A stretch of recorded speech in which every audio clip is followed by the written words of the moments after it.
Good to be with you tonight. So my talk tonight is called Find Your Worth. And I wonder tonight where you look to find your self-worth, your value. Who do you look to for approval? Whose admiration do you seek? What does your self-worth rest on? Because where you look to find your self-worth is actually one of the most important things about you. But it's something that we rarely speak about, even to ourselves. And I've looked in lots of different places for that over the years. I was actually born and bred in a beautiful, picturesque little town just north of London called Luton. And people are laughing. And Luton gets a bad press. And I think that's because it's one of those places which at first glance appears to have very few redeeming features. But let me tell you, when you scratch beneath the surface, you find it has none, actually. But I'm very fond of it. It's where I grew up. But actually, when you do scratch really deep, you find that Luton is a place which does actually have some real beauty to it. So here's a picture of outside where I grew up. There we are. You can just about make it out. It looks a little bit sketchy.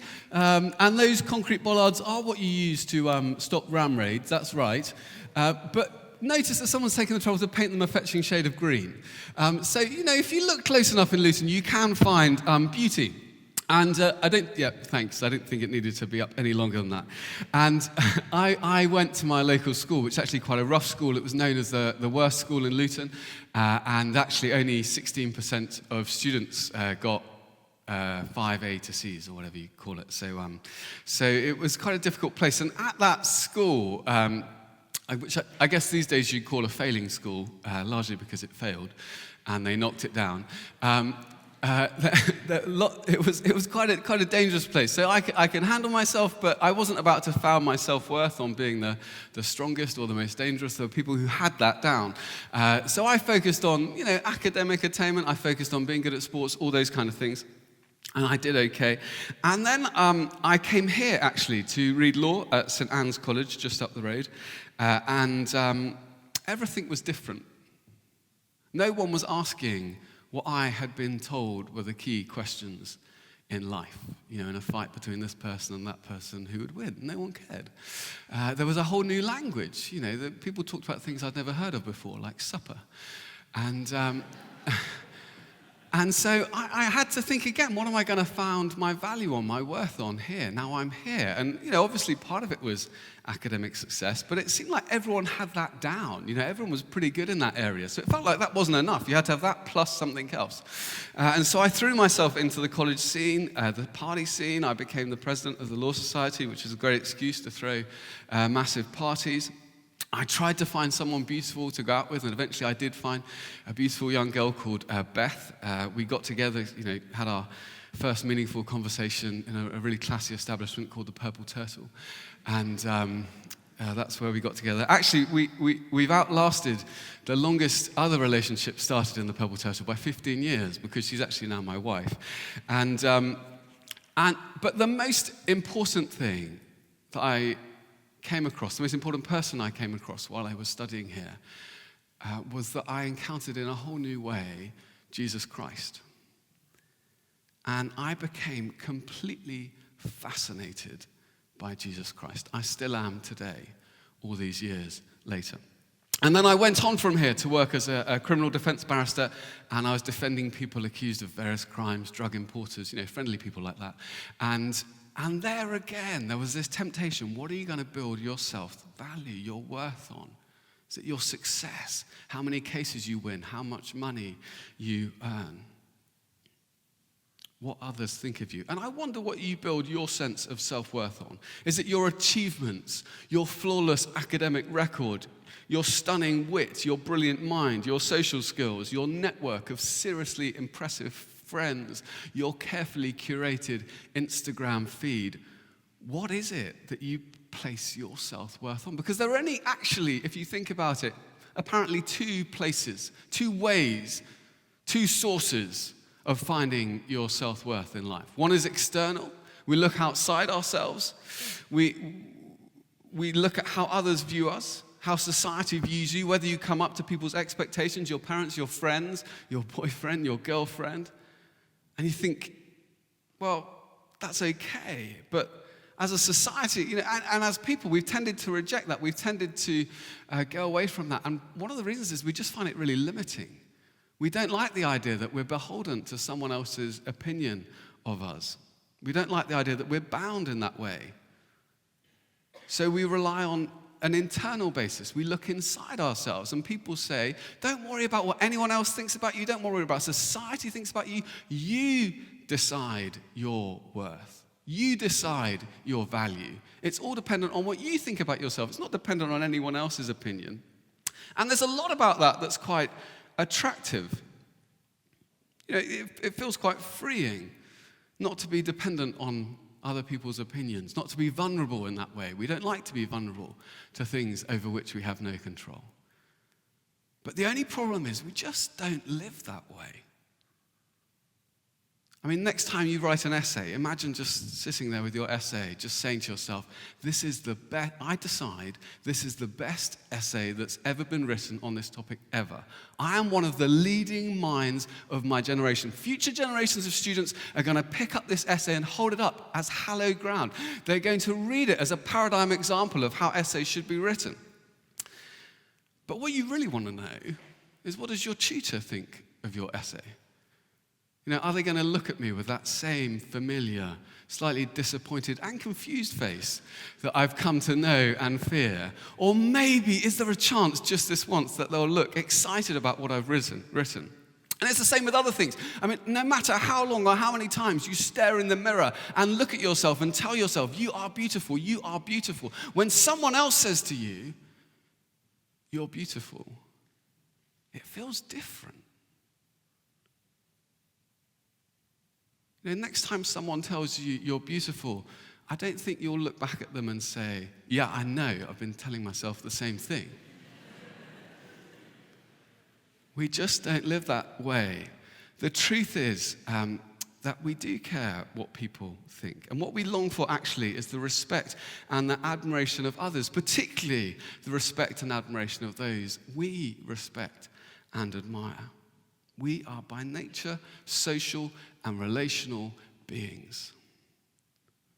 And so we're vulnerable to the opinions of others, whether we like it or not. So in a place like this, where there's lots of brilliant people around, you can kind of pitch up and you feel particularly vulnerable. If you don't get invited to a party, you feel not just FOMO, you feel something greater than that. If you don't get the top mark in an essay or in an exam, you don't just feel a little bit disappointed. It's almost like your actual worth, your actual value is under threat, because these are the things you've relied on. They're your trusted go-tos to give you a sense of worth and value. And so with all the pressure of life in Oxford, all the brilliant people around you, it can just feel like a bit stressful, like the full-on studies, the full-on social dynamics, the pressure to perform. It's all there. It all becomes a little bit overwhelming. And so just to get away from it all, you go for a night out, and then you find yourself in Park End at 1 a.m. pulling someone you don't even think is fit, because at least someone is giving me some kind of affirmation, and I can chalk it up as some kind of success. Maybe that was just me. So where you look to find your worth, your value, is one of the most important things about you.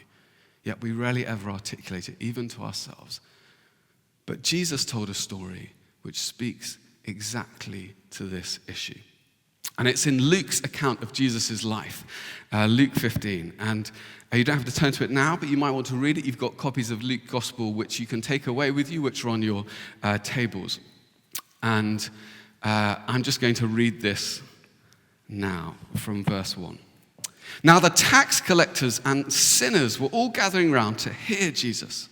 But the Pharisees and the teachers of the law muttered, "This man welcomes sinners and eats with them." Then Jesus told them this parable. Suppose one of you has 100 sheep and loses one of them. Doesn't he leave the 99 in the open country and go after the lost sheep until he finds it?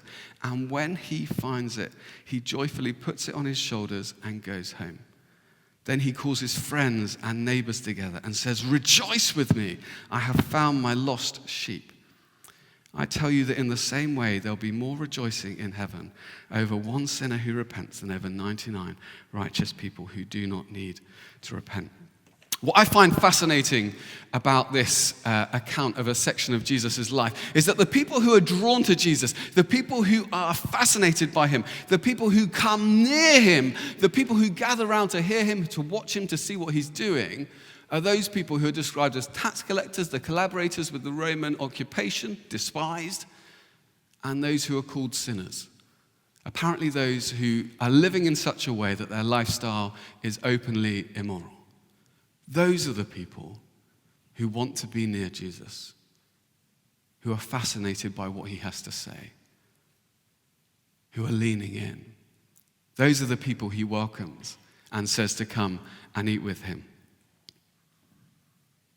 Something about what he was doing, something about what he was saying, something about how he lived was captivating to them, and they came close. And the supposedly moral people who thought they had it all together, they are outraged and offended about this. They're saying, look, Jesus welcomes these people, and he even sits and eats with them. And in response, Jesus tells them this story. And it seems simple. It seems almost like a child's story. But it is deeply profound and highly provocative. Jesus says, effectively says, you're upset about me going over these people who are lost and welcoming them home. Well, let me tell you a story about a sheep that was lost and a shepherd that went to find it. And to understand the significance of this story, it's helpful to know that all through the preceding centuries, the imagery of sheep had been used to describe the people God had called. And there was also in Scripture the image of a bad shepherd, those religious leaders who had neglected their calling or abused their position. And then there was also the image, the promise of a good shepherd, God himself, who would rescue his people, care for them, and bring them home. That's why in Psalm 23, one of the best known Psalms, David writes, "The Lord is my shepherd, I shall not be in want." The Lord is my shepherd. And in this story, Jesus takes all of that imagery and he deploys it. And he takes the good shepherd imagery and he turns it on himself. Sometimes people say to me, well, did Jesus ever claim to be God? And the answer is yes. All through the New Testament. And there are some places, like in John 10, where it's really explicit. In John 10, the religious leaders who opposed Jesus picked up stones to stone him. And he said, why are you stoning me? And they say, for blasphemy, because you, a mere human being, claim to be God. Those who opposed Jesus, who heard what he said, who were next to him when he said it, were in no doubt about what he claimed, that he was God, and they said he deserved to die for it. But there's also places like this where it's a little bit more implicit, but it still would have been very clear to those who were there. So he starts, suppose one of you had 100 sheep and you lost one of them. Now, in Middle Eastern language, in that culture, this isn't a phrase you would usually use. You wouldn't say things like, I broke a glass. You would say, the glass slipped from my hand. You'd put it in the passive. It sounds a bit nicer. It doesn't sound like there's so much blame involved. You wouldn't say, I lost a sheep, still less, you lost a sheep. You'd say the sheep wandered off. But Jesus says, suppose one of you, speaking to the religious leaders, suppose one of you lost a sheep. It's punchy. And rest assured, he's got their attention. So the sheep is lost. And the thing is, if a shepherd is not paying attention, a sheep will get lost all the time. They're not the brightest of creatures. Here's a picture of a sheep. There it is. It's got a face which says, I like grass. And they do like grass. Sheep eat grass. They're focused on eating more grass. They just keep going. Basically, they move from patch to patch to patch, just looking at what's at the end of the nose, which is grass, and not looking at anything around. And that's why sometimes you'll come across sheep like halfway up hills or on cliff faces, and you're kind of looking, thinking, how did you get up there? And the sheep's kind of quite confused too. And the reason is they just follow what was at the end of their nose. It's because they're, an inferior creature. Human beings would never walk around looking at something, almost going off the edge of a platform because they were looking at something at the end of their nose. But I wonder if you've experienced that sense that I have, that I've been so focused on the next thing, the next essay, the next night out, the next holiday, the next term, the next year, that you never look up. And for me, the next essay became the next case when I was working as a barrister, and I was just finding my work fascinating and moving on to the next thing, and the next thing, and the next thing. And I was becoming more and more successful, and actually becoming slightly obsessed about how successful I was becoming, how much money I was earning, and finding it fascinating just moving to next thing, next thing, the next thing. And then one day I kind of looked up, and I suddenly thought, I'm a bit lost. Like, I realized I wasn't shaping my life, but the immediacy of the next thing was shaping me. And I looked around and I thought success would feel different to this. I thought it would be more satisfying. You know, I was earning more money than I'd ever hoped to earn. I was more successful than I'd ever hoped to be. But I didn't feel satisfying. Somehow I got a bit lost. And when a sheep gets lost, a shepherd's job is to find it. And I actually know quite a bit about being a shepherd. When I was 8 years old, I was asked to play a shepherd in our primary school nativity play. There were 3. I was the second shepherd, a role of some importance, and I took it seriously. And the way it worked in the play was the 3 shepherds came along to the baby Jesus, and they each brought a gift. So the 3 shepherds brought 3 gifts. Now the sharp amongst you are saying, isn't that 3 kings bringing 3 gifts? I was 8 years old. I didn't write the play.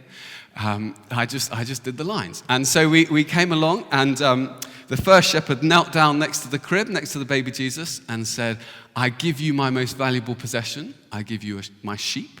And so I knew from a young age that a sheep was a really valuable gift. Completely useless for a baby, a rubbish present. But still, that was a good thing. And then I knelt down and I said, I give you my shawl to keep you warm, and handed over the shawl. And then the third shepherd knelt down and said, I have nothing to give you, but I give you my heart. Which is a good line. It's a good line, you know. All was set up, but the problem was on the actual night, on the big night, the first shepherd got down and gave his sheep. And then I knelt down next to the baby Jesus and realized that in all the excitement of the opening night, I'd left my shawl backstage. So there I was in front of everyone and stuck, and there was no time to get it and had to think quickly. So I kind of looked out at everyone, looked at the third shepherd, looked back at the baby Jesus in the crib, and said, I have nothing to give you, but I give you my heart. The look of betrayal and horror on the face of the third shepherd will always haunt my dreams. And he kind of looked at me and he knelt down and he said, I have nothing to give you, but I give you my heart.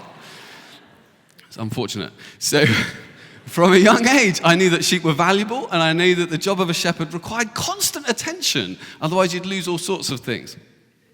And Jesus says, when the sheep is lost, does the shepherd, and he's kind of shifting the focus onto himself, onto the good shepherd, does the shepherd not leave 99 in the open country and go after the sheep? And you kind of think about it, you think, maybe, but then maybe not. I mean, if we're thinking about it, if we're calculating risk, if we're just running the numbers, surely 99 sheep in the hand is far better than 1 sheep in the bush. And that's particularly the case in that region at that time. I mean, you lose a sheep in England, you know, as long as it doesn't get run over, you're pretty fine. I mean, do you know, in the top 10 most dangerous animals in the UK, there are fearsome animals such as bees, seagulls, and cows. I don't even know how a cow would harm you, but sit on you maybe. But in that area at that time, there were leopards, there were bears, there were hyenas, there were jackals, there were wolves, and even lions. And the thing is, when a sheep is lost, it lets off a kind of continuous bleat, like, ma, just once more, just, ma. And it's like a homing beacon. I mean, the sheep wants to be found. But the difficulty is, all those other wild animals know that noise too, and they know it means dinner. And so they're coming after it as well. So actually, it's quite tricky. If you're a shepherd on your own, it's tempting to think, it was a nice sheep, you know, I wish it well, but let's just cut our losses. I'm going to stick with the 99. I can't go after the 1. It's too dangerous. It's too risky. The cost is too great. But Jesus says the good shepherd goes after the sheep. It's really interesting. The value of the sheep to the shepherd is such that, apparently risking all else, through difficult terrain, through danger, the shepherd searches for the sheep. For how long? For an hour? For a day? Until he finds it. There's a persistence to the pursuit. There's a relentlessness to the rescue. Why? Because the sheep is that valuable to the shepherd. The sheep is worth that much to the shepherd. And just because it's lost doesn't mean it loses any of its value to the shepherd. You might feel a little lost today, tonight, but you haven't lost any of your value to God. A couple of years ago, my wife Beth and I took our then 3-year-old daughter Beatrice to Center Parcs. And I don't know if you've ever been to Center Parcs. It's a slightly crazy place. It's like a holiday park in the middle of a forest, and the centerpiece is something quite astonishing called a subtropical swimming paradise, which is basically an interconnected maze of swimming pools. And we found one little pool that was okay for her, and there was a slide going into it, and she would run up to the top of the slide and then come down, and I'd just catch her, and then she'd run back again and do the same thing again. And we did this probably 100, 200 times. I can't remember. I lost count. And then one time she went up, and there was just about a meter of the stairs where it was obscured by like a fake palm tree or something. And she didn't come to the top of the stairs. And I waited for a second, and I thought, I better go and check if it was okay. So I ran up round, looked, and she wasn't there. And it's absolutely terrifying then to look out and to see 2,000 people and lots of deep water just spread over kind of a kilometre squared area. And I shouted for Beth, and we kind of split up, and we started running, barging people away around the subtropical swimming paradise, looking at the rapids, looking at the lazy river, looking at this, looking at that, desperately searching as fast and as hard as we could for our daughter, and we just could not find her. And then we bumped into each other on the other side. We were just like, this is terrible, this is absolutely terrifying. And then we ran to the last pool of the whole complex to see our 3-year-old little brave, bold, fearless adventurer of a daughter just kind of wading into a wave machine, having the time of her life. And we just managed to fish her out in time. It was terrifying. And when we got hold of her, we just clung on to her for like an hour because we were so relieved to find her. We didn't search for her half-heartedly, casually.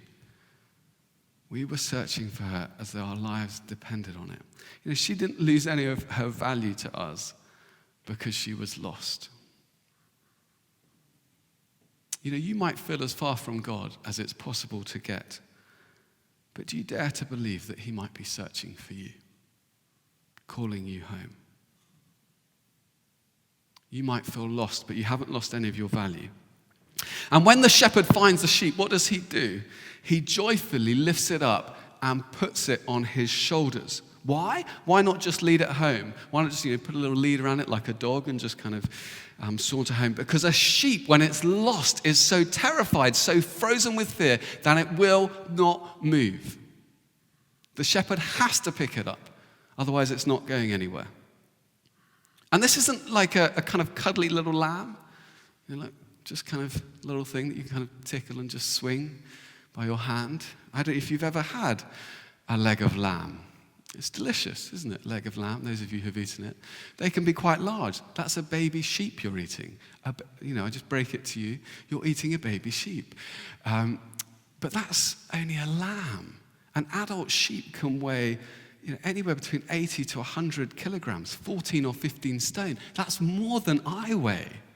Can you imagine picking me up and putting me on your shoulders, carrying me across a dangerous wilderness with lions and leopards and bears? Are you going to do it joyfully? No. Is it easy? No. Are you going to say to me, Steve, could you not just walk? Yes. You see, there's a real cost to the rescue.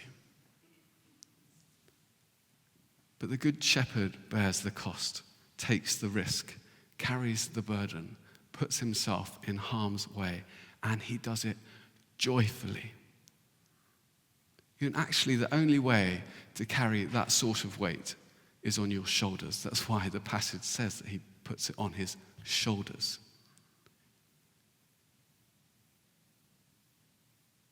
And not long after this, Jesus carried something else on his shoulders. He carried a cross on his shoulders in just that same way before he was crucified.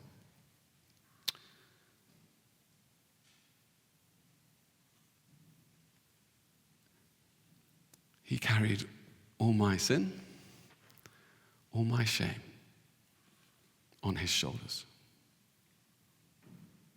It's interesting, Isaiah prophesied years before, we all like sheep have gone astray. But the Lord has laid on him the iniquity of us all. I find it helpful to think about it like this, that there's so much that we've done in our lives that separates us from God. And Isaiah says that we all have, like sheep, have gone astray, each of us to our own way. That's my experience of what I've done. But the Lord has laid on him, on Jesus, the iniquity of us all. And that leaves you free to enjoy a relationship with God. Why? Why would Jesus do that? Because the Son of God, because Jesus loves you and gave himself for you.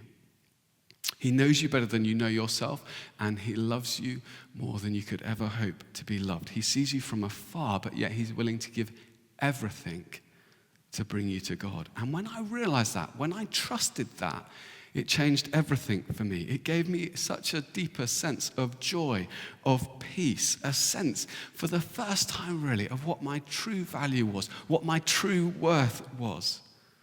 And what I found to my surprise was that when I trusted him, when I placed my trust in Jesus, all the other things in my life, my achievements, my relationships, my work, actually became more fulfilling because those things didn't have to bear the weight of all my hopes, all my expectations, all my parents' expectations, all other people's expectations for what would establish my worth, my value, because my worth was rooted somewhere else and founded on someone else.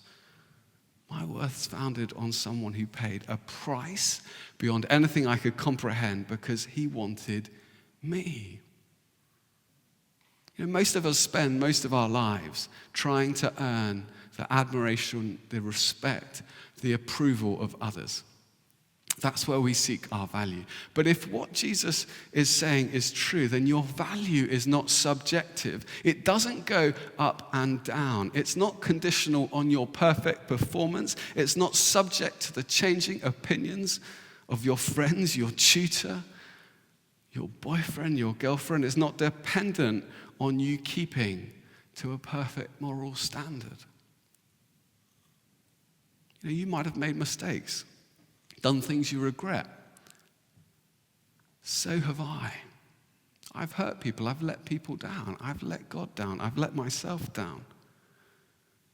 I am far from perfect. I've messed up more times than I care to remember. But I know this, that the Son of God, that Jesus loves me and gave himself for me. And that doesn't change. And when I doubt my value, doubt my worth, I look at the cross to see my true worth.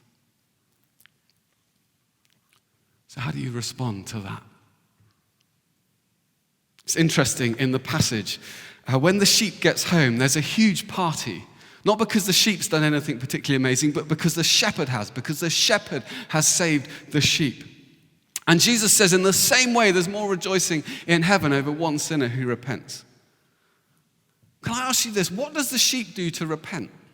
I mean, the sheep just kind of is there going, nah. I mean, we can overcomplicate repentance. The sheep lets the shepherd pick it up and carry it home. You know, next to Jesus has done. It's not complicated, but it will transform your life. And that's what's available. So you might be here tonight and you might be thinking, well, that's all very interesting, but I'm not interested. Actually, I was kind of lured here under false pretenses. I thought we were going on a night out to the bridge. I'm slightly confused as to what's going on. And I'm sorry if you do feel that way, but I'm so glad you've come. Thank you for listening to me speak. And if you feel like you've been shortchanged, George Dewiker's here somewhere. George, could you just stand up? There's George over here. George, just come forward a bit so people can see you. George is actually responsible for organising quite a lot of this mission. So if you feel shortchanged, come and see George afterwards. And he doesn't have any money, but he does have a hugely underrated singing voice. And so he would count it a joy and a privilege to give you a private rendition of any of a number of songs. He's very good at Ed Sheeran, knows One Direction's entire back catalogue. So that might be... And even if you are sitting there thinking, sorry, this just isn't for me, I'd love to invite you to something that's going to be running on Monday nights called The Search. It's an opportunity to come, whether you're an atheist, an agnostic, or whatever else, however you would describe yourself, to come and to explore and to ask questions and to chat. You might be here thinking, well, it's interesting. I'd like to hear more. And we've got talks all through this week, but I'd also encourage you, just hang around, chat with the people who brought you, chat with someone on the team, grab a coffee and say what you think and ask whatever question you have. We have this space, there's going to be some music playing. But you might be here tonight, and actually you're thinking even now, I don't know quite how it happened, but I've wandered off. And it surprised me, actually, that that's the case, but that's the truth. And it's hit you this evening that you want to get near the shepherd again. It's actually tiring. It's been exhausting for you to be off on your own. And you can ask him to pick you up and take you home tonight. And you might be here, and it might be a surprise to you that you realize that you thought you were searching for something, but actually God is searching for you. And it's no accident that you're here tonight. And there's an opportunity for you to respond and to say, Jesus, I want to place my trust in you.